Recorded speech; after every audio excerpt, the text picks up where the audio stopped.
They thought she was just another black woman sitting quietly in seat 22C. Someone they could insult, humiliate, and dismiss. But what no one on that flight knew was that her identity carried a secret power. Within minutes, the sky roared open, fighter jets appeared, and Air Force One itself changed its course. Not for a president, not for a general, but for her. The woman they tried to disgrace was about to shock the entire world. The narrow aisles of the plane were alive with the usual hum of passengers settling into their seats. Overhead bins clicked shut. Flight attendants offered polite reminders, and the faint scent of recycled air carried across rows of travelers who were already pulling out phones, books, or simply gazing out the oval windows. In seat 22C sat a black woman who had lived a life few around her could begin to imagine. To them, she was just another passenger. Ordinary, unremarkable, someone occupying a middle seat with tired eyes and calm posture. But in truth, she carried with her the weight of a lifetime of service, sacrifice, and the kind of courage that never seeks attention until the world forces it into the light. Her name was Maya Thompson, and she had worn her country's uniform with honor. Years earlier, her voice had cut through static-filled radios in hostile skies, a call sign that meant authority, command, and security. Pilots trusted her word. Commanders listened when she spoke. And yet here, in this cramped metal tube at 30,000 feet, she was being reduced to nothing more than the color of her skin and the seat number printed on her ticket. It began as something small. A fellow passenger glanced at her with the kind of stare that lingers too long, filled with quiet judgment. A man seated near her shifted uncomfortably, muttering beneath his breath about how people like her always find their way onto flights. The flight attendant, young and perhaps too eager to appease the louder voices on board, seemed to treat Maya with less patience, less warmth, as though she were an inconvenience. And then it escalated. A man in 22B, pressed against the window, complained that she was taking too much space, though she sat within her armrests, quiet and composed. His voice grew louder, sharp with entitlement. "Why do I have to sit next to her?" he asked, loud enough for others to hear. The words sliced through the air, heavy with humiliation. A few passengers shifted uncomfortably, while others smirked or looked away, unwilling to intervene. Maya's eyes remained steady, though inside she felt the familiar sting. A sting she had known as a child in classrooms where teachers doubted her, as a young woman in uniforms where she was underestimated, as a professional where her competence was always tested more than others. The attendant offered to see if she could move Maya, not the man who had hurled the insult. It was as if the solution to discrimination was to remove the one who endured it, not the one who caused it. Maya drew a slow breath, lifting her chin, her voice calm but firm. "I have paid for my seat," she said softly. "I will stay where I am." But the humiliation clung to her like a shadow. People whispered, eyes darting toward her and away again. What no one around her knew was that Maya was not merely a passenger in 22C. She was a veteran, a decorated officer whose call sign had once echoed across secure military frequencies. She had been trusted with missions that never made the news, responsibilities that shaped outcomes far larger than herself. She had earned her place in history quietly, with dignity, never asking for recognition. Yet here she was, reduced to an object of disdain on a commercial flight. Her fingers brushed lightly over the small leather bag at her side. Inside, her credentials remained. Proof of who she was, what she had done, and the lives she had touched. But Maya had never been one to flash her titles or demand acknowledgement. Respect, she believed, should not have to be proven. It should be inherent in our treatment of one another. As the plane prepared for takeoff, she closed her eyes for a moment, retreating inward, whispering a silent prayer for strength. Memories of her service years floated back. Long nights in command centers, the voice of pilots relying on her guidance, the hum of engines in the distance, and the weight of decisions where seconds meant life or death. She had faced storms, not just in the skies, but in the unyielding gaze of a world that too often measured her worth by the surface of her skin. The captain's voice filled the cabin, welcoming everyone on board, giving flight times and weather conditions. The engines roared louder, the plane tilted upward, and soon the ground fell away beneath them. Maya sat still, hands clasped, heart heavy but steady. She had been humiliated, yes, but humiliation was not new to her. What was new was the test that was about to unfold. One no one on this flight could have anticipated. For far above, in skies where civilian planes rarely cross paths with power, something extraordinary was aligning. Air Force One was moving across the same corridor of air, carrying with it the President of the United States. Protocol demanded absolute awareness, strict security, and clear communication. And when the systems picked up a familiar call sign that belonged to the woman quietly seated in 22C, everything began to change. The flight settled into its rhythm, trays clicking down, soft chatter rising above the drone of engines. Maya leaned her head back, gazing at the patterned ceiling lights above her, trying to anchor her spirit. She thought of her grandmother's words. "Child, dignity isn't given. It's carried. And even when the world tries to strip it from you, you hold it tighter." But her mind was pulled back into the present by the occasional sneer from the man beside her, whose disdain hadn't faded even as they soared above the clouds. Every movement she made, adjusting her seatbelt, reaching for water, seemed to irritate him, as though her very existence was an intrusion. Passengers across the aisle stole glances, their silence complicit. The humiliation hung thick, unseen but undeniable. She kept her composure, her voice unraised, her expression unreadable. But beneath the calm, her heart beat with a quiet ache. This was the burden of being black, being a woman, being invisible until judged. She carried medals at home, certificates folded carefully in drawers, letters of commendation tucked away in boxes. None of those mattered here. Here she was just 22C. And then, like a shift in the air itself, everything changed. A subtle chime rang in the cockpit. The captain's brow furrowed as he scanned the incoming alerts. Something unusual was unfolding. A restricted communication channel had pinged their aircraft. Not the kind of message civilian flights ever expected. The codes were complex, encrypted, unmistakable. A call sign had surfaced in connection to this very plane. An identifier known to military command. A voice sprint once tied to missions of the highest secrecy. The captain leaned toward his first officer, eyes sharp. "Do you see this?" The co-pilot nodded, almost incredulous. "That's not possible. Not here.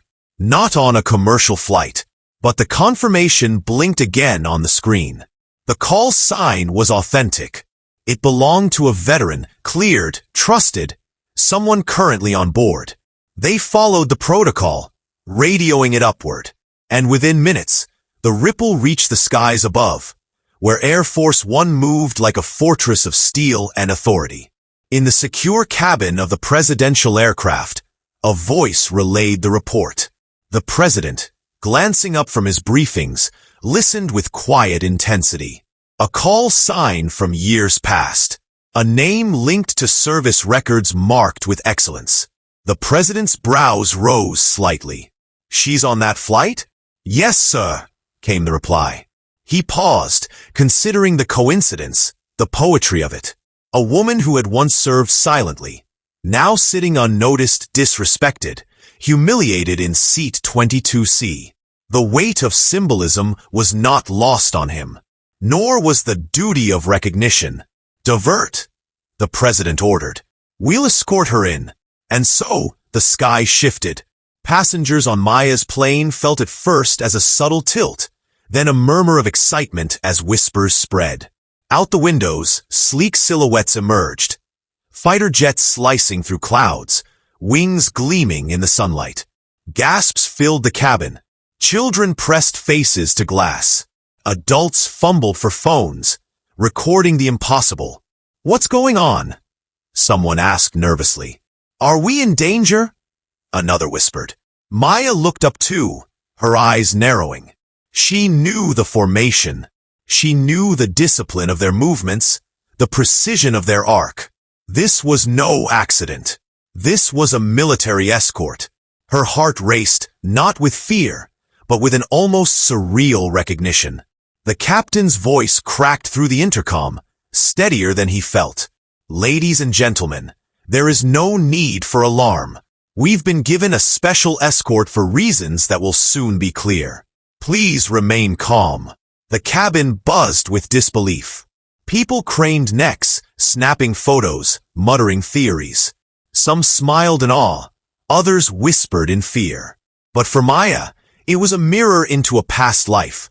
One where her voice once commanded such aircraft into position. One where she had been the unseen hand behind these very maneuvers. And then the announcement came. Not from the captain, from higher. A military frequency patched into the plane's system, audible only to the crew at first, then relayed forward. "We are here for passenger Maya Thompson, formerly known by the call sign Echo 17. Please inform her that her service has not been forgotten." The captain hesitated before pressing the intercom. His hands trembled slightly, his throat dry. But duty demanded he speak. "Ladies and gentlemen, it appears one of our passengers is of special significance today. Miss Maya Thompson, seat 22C. Your country remembers you. Air Force One has diverted to ensure your escort." The words hung in the air like thunder. Silence followed, heavy, stunned. Then a wave of murmurs swept the rows. Heads turned toward Maya, eyes wide, jaws slack. The same passengers who had ignored her, judged her, whispered about her, now stared with something between awe and shame. The man in 22B froze, his face drained of color. His lips moved, but no words came. The flight attendant who had tried to move Maya stood rigid, eyes wide with disbelief. Passengers who had looked through her now couldn't look away. Maya sat very still, her expression calm, though her eyes glistened faintly. She had not asked for this moment. She had not demanded recognition or staged her dignity as spectacle. And yet, here it was, justice not shouted, but revealed by the skies themselves. The jets flanked them with elegance unwavering. The symbol was unmistakable. This woman, dismissed by strangers, carried weight far beyond their shallow judgments. She was not just 22C. She was Echo 17. She was dignity personified. The man beside her swallowed hard, his earlier arrogance crumbling into silence. Passengers whispered her name now, their voices trembling with both curiosity and guilt. One child tugged at her mother's sleeve, asking, "Is she a hero?" The mother, eyes wet, nodded softly. "Yes, she is." Maya breathed deeply, steadying herself. She hadn't needed their validation. But in this moment, as the entire cabin shifted from judgment to reverence, she felt the quiet justice of truth breaking through prejudice. Not shouted, not forced, but undeniable. The cabin had transformed into a theater of stunned silence, broken only by the hum of engines and the faint clicking of cameras from passengers desperate to capture the surreal moment. Maya remained still, her hands folded neatly in her lap, her composure unshaken. She felt the eyes of dozens pressing into her, each gaze a confession of their earlier indifference or quiet complicity. She did not need to gloat. Dignity required no announcement. The man in 22B, who only an hour ago had demanded her removal, sat frozen. His shoulders hunched, his hands fidgeting nervously with the armrest. He tried to avoid her gaze, but the weight of shame anchored him in place. The flight attendant who had suggested relocating Maya now lingered near the galley, her face pale, her lips parted as though forming apologies she could not yet speak. For the first time on this journey, The balance of power had shifted. Not by force, but by truth. A murmur grew among the passengers, a tide of whispers circling around her name. Some voices carried awe, others guilt. She must have been someone important. I think she's military. Imagine, Air Force One diverting just for her. The speculation swirled, tinged with reverence, but Maya kept her silence. She had learned long ago that dignity does not shout. It stands. Then, something unexpected happened. A small boy, no older than 7, slid from his seat across the aisle and shuffled timidly toward her. His mother called softly after him, but he ignored her. In his tiny hands was a crumpled sheet of notebook paper covered in messy doodles. He held it out toward Maya with wide, earnest eyes. "My teacher says heroes wear uniforms," he whispered. "Are you a hero?" Maya's breath caught. She looked at him, really looked, and saw not judgment but innocence, an untainted hunger to understand. She bent slightly, her voice gentle. "I'm not a hero, sweetheart. I just did my job." But she took the paper, smoothing it with her hands, as if it were the most precious document she had ever received. The boy smiled, satisfied, before his mother pulled him gently back, her eyes wet with gratitude. The silence in the cabin deepened, broken finally by the flight attendant who had wronged her earlier. She approached, her hands clasped tightly in front of her, her voice trembling. "Miss Thompson, She paused, struggling. "I didn't know. I shouldn't have." Maya lifted her gaze, steady but not cruel. Respect should not depend on what you know about someone. It should be the starting point. The words landed softly, yet with the force of truth. The attendant nodded, tears pooling, unable to reply. From the cockpit came another announcement, this one steadier than before. "Ladies and gentlemen, in recognition of Miss Thompson's service, we have been granted the rare honor of flying under direct escort. This is a reminder to all of us that heroes walk among us, often quietly, often unnoticed. We thank her for her service." Applause broke out. Not the casual clapping of passengers landing after a smooth flight, but something deeper, something reverent. It began hesitantly, then swelled until nearly the entire cabin joined. Palms striking together, voices murmuring thanks, heads nodding in respect. Only one man did not clap, the one in 22B. He sat stiff, red-faced, his silence louder than the noise around him. Maya closed her eyes briefly, letting the sound wash over her. She hadn't needed their recognition. She hadn't sought it. But perhaps, just perhaps, this moment could teach them something. That dignity is not a prize to be handed out, but a truth that should be honored in every human being. The fighter jets outside continued their protective vigil, guiding the plane across blue skies like guardians.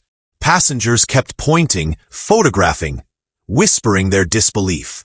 But Maya thought back to her service days, to nights when she had guided missions no one would ever hear about, when the voices of young pilots had trembled with fear until she steadied them. She thought of comrades who never came home, of ceremonies where flags were folded with trembling hands. Her recognition was not just for herself, but for all those who had borne the same weight in silence. The man beside her finally broke. His voice was low, almost inaudible, but she heard it. "I'm sorry." He couldn't look at her. His words fell flat, stripped of arrogance. Maya turned to him, her expression calm. "It's not me you should apologize to. It's the part of yourself that believes dignity must be earned." She let the words linger, then turned away, her focus once again on the skies beyond the window. The rest of the flight carried an unusual stillness, an awareness that something larger than ordinary life had brushed past them. People stole glances at Maya, not with disdain now, but with reverence. The boy across the aisle waved occasionally, his paper now a token she kept folded in her lap. The atmosphere was one of hushed transformation, as though every passenger had been given a mirror reflecting not her, but themselves. As they neared their destination, the captain spoke again. "We are beginning our descent. Please remain seated and prepare for landing. Our escort will remain with us until we touch down." His voice wavered with pride, as though carrying this responsibility had elevated him too. Outside, the fighter jets tightened formation, slicing gracefully through the fading light.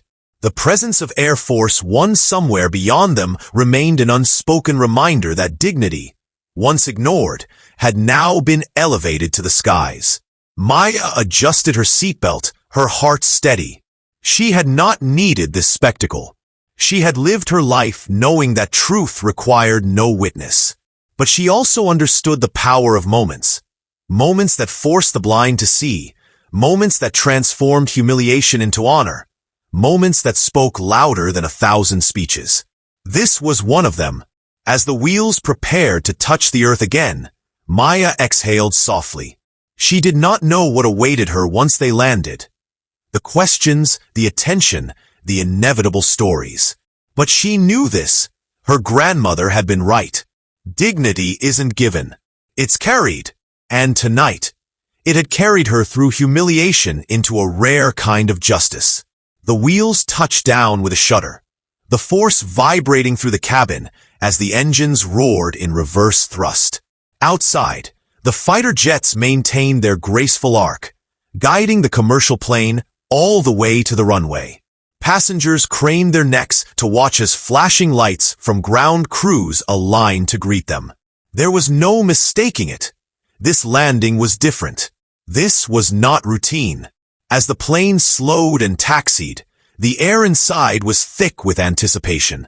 Strangers who had once looked past Maya now leaned toward the aisle, whispering about what might happen next.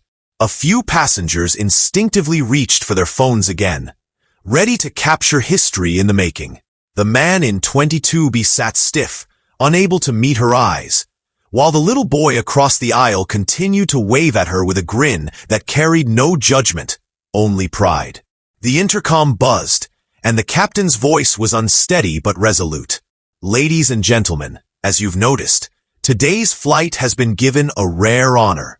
We are being guided in under special escort, and upon arrival, we will hold briefly before disembarking. This is in recognition of one of our passengers, Miss Maya Thompson, whose service to our country has been extraordinary. We ask for your patience and your respect as she is greeted." The cabin erupted in murmurs again, a mix of awe and disbelief. Heads turned, some passengers applauding softly once more, others shaking their heads in amazement that they had shared this flight with someone they had failed to recognize. Maya remained quiet, her hands folded, her eyes lowered. She did not bask in the attention. She endured it, steady and composed. The plane came to a halt. The seatbelt sign chimed off, but the crew held everyone in their places. Through the small oval windows, passengers gasped at the sight outside. A line of military personnel stood at attention near the jet bridge, their uniforms sharp, their posture rigid. Beyond them, the unmistakable outline of Air Force One gleamed in the distance, its blue and white body a reminder of the highest office in the land. The door opened with a hiss, and sunlight streamed into the cabin. A uniformed officer stepped aboard, his eyes scanning the rows before settling on Maya. He moved forward with precision, stopping at 22C. His voice was formal, but his tone carried reverence. "Miss Thompson, on behalf of the United States Air Force, it is my honor to welcome you home with respect long overdue." Gasps echoed through the cabin. The officer extended his hand. Maya hesitated only briefly before rising, her movements graceful, her expression calm. She shook his hand firmly, then gathered her bag, the small paper from the boy tucked carefully inside. The aisle cleared for her as if by instinct, passengers pulling back, their earlier indifference now replaced by silent deference. As she stepped forward, applause rose again, stronger now, fuller, as though the entire cabin sought to atone for the humiliation they had witnessed. The man in 22B clapped too, reluctantly at first, then with both hands, his eyes downcast, shame written in every line of his face. The flight attendant who had doubted her mouthed a silent "I'm sorry" as Maya passed. Maya did not stop. She did not scold. She simply walked with her chin high, her dignity intact, proving that respect does not need to beg. It commands by presence alone. At the doorway, the officer saluted her. Passengers pressed phones to capture the moment, but Maya ignored the cameras. This was not for spectacle. This was for truth.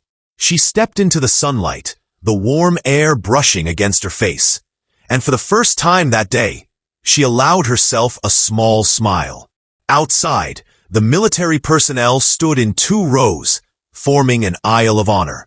As she walked between them, each one saluted, their faces solemn. Maya returned the gesture with quiet precision, her years of training evident in the crispness of her movement. She felt the weight of every salute, not as glory for herself, but as recognition of all those who had stood beside her in service, those who had never been seen, never been acknowledged. In the distance, the president watched from the base of Air Force One steps, his hand raised in greeting. He did not approach. Protocol held its boundaries, but his presence was statement enough. Maya inclined her head respectfully, and in that brief exchange, a lifetime of silence was broken. The passengers inside the plane pressed against windows, watching with wide eyes. Some wept quietly, others clapped again, though the sound was muffled by the glass. What they saw was not a spectacle, but a lesson. A woman they had dismissed, humiliated, had been lifted by the skies themselves into honor. Later, as the formalities concluded and Maya was escorted through the terminal, she reflected not on the humiliation, but on the lesson carried forward. She knew the passengers would leave with stories, that they would tell friends and family about the day Air Force One diverted for a woman in seat 22C. They would describe the fighter jets, the salutes, the applause. But what she hoped, what she prayed, was that they would also remember the quiet truth she had spoken. Respect should not depend on what you know about someone. It should be the starting point.